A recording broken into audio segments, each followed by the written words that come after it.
Good morning students. Date 10/7/21, class 10th, SST history chapter 3। तो chapter 3 क्या है? गुरु नानक देव जी और उनकी शिक्षाएं। आज बेटे हम वेरी लॉन्ग क्वेश्चन करेंगे। निम्नलिखित प्रत्येक प्रश्न का उत्तर लगभग 100 या 120 शब्दों में लिखिए। पहला प्रश्न है, गुरु नानक देव जी की किन्हीं 6 शिक्षाओं के बारे में लिखें। तो 6 शिक्षाओं के बारे में आपने लिखना है। उत्तर, गुरु नानक देव जी की शिक्षाएं उतनी ही आदर्श थीं जितना कि उनका जीवन, जैसा उनका जीवन आदर्श पर आधारित था वैसे ही उनकी शिक्षाएं थीं। वह कर्मकांड, जाति पाति, ऊंच नीच आदि संकीर्ण विचारों से कोसों दूर थे। संकीर्ण में तंग। उन्हें तो सतनाम से प्रेम था और इसी का संदेश उन्होंने अपने संपर्क में आने वाले प्रत्येक प्राणी को दिया। उनकी मुख्य शिक्षाओं का वर्णन इस प्रकार है। नंबर 1, ईश्वर की महिमा। गुरु साहिब ने ईश्वर की महिमा का बखान अपने निम्नलिखित विचारों द्वारा किया है। पहला पॉइंट है उसका, एक ईश्वर में विश्वास। श्री गुरु नानक देव जी ने इस बात का प्रचार किया कि ईश्वर एक है। ठीक है, उन्होंने क्या कहा कि ईश्वर एक है। वह अवतारवाद को स्वीकार नहीं करते थे कि ईश्वर अवतरित हुआ है, ऐसा नहीं मानते थे।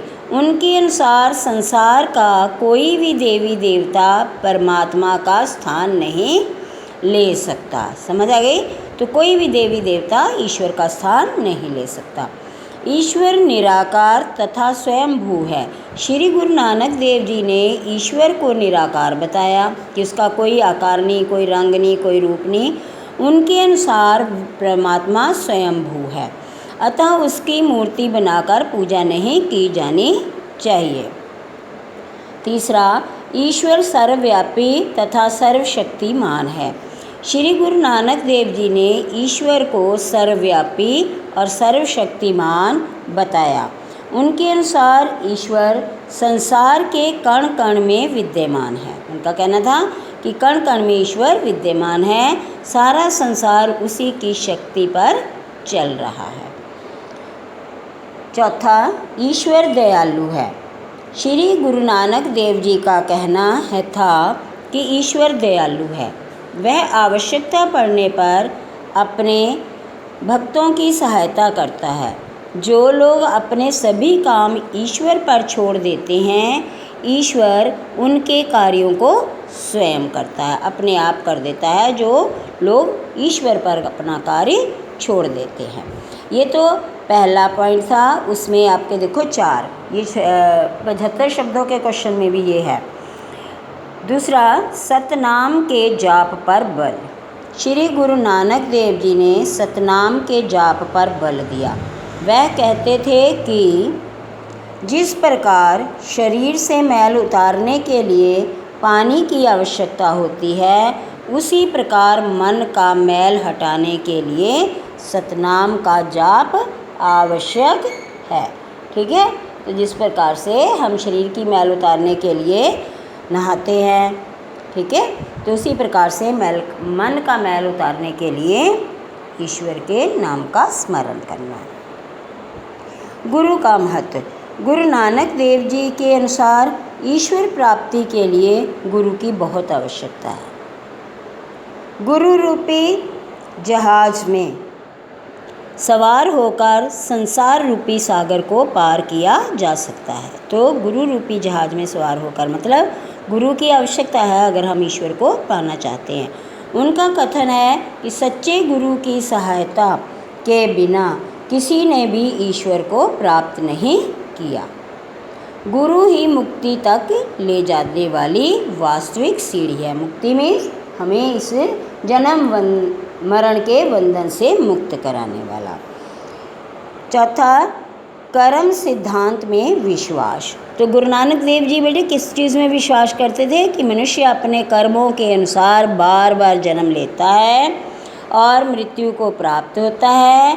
उनके अनुसार बुरे कर्म करने वाले व्यक्ति को अपने कर्मों का फल भुगतने के लिए बार बार जन्म लेना पड़ता। मतलब जो व्यक्ति बुरे कर्म करते हैं उनको इस संसार में बार बार जन्म लेना पड़ता है अपने कर्मों का फल भोगने के लिए।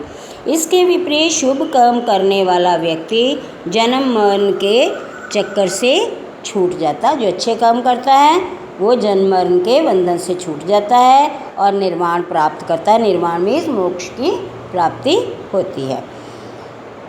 नंबर 5, आदर्श गृहस्थ जीवन पर बल।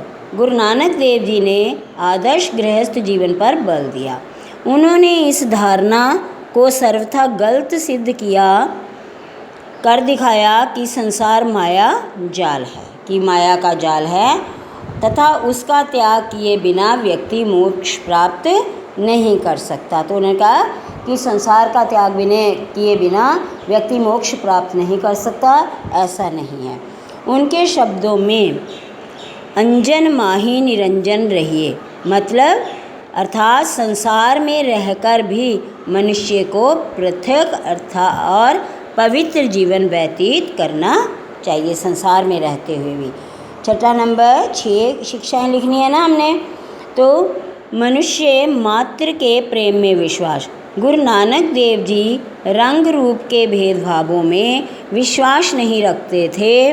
उनके अनुसार एक ईश्वर की संतान होने के नाते सभी मनुष्य भाई भाई हैं, कि एक ही ईश्वर की संतान होने के कारण जितने भी मनुष्य हैं संसार में सभी भाई भाई हैं। तो उसमें ईश्वर में रूप रंग क्या भेदभाव में वो विश्वास नहीं किया करते थे। तो बच्चों ये 6 शिक्षाएं आपने याद करनी है उनकी। ओके बेटा, थैंक यू।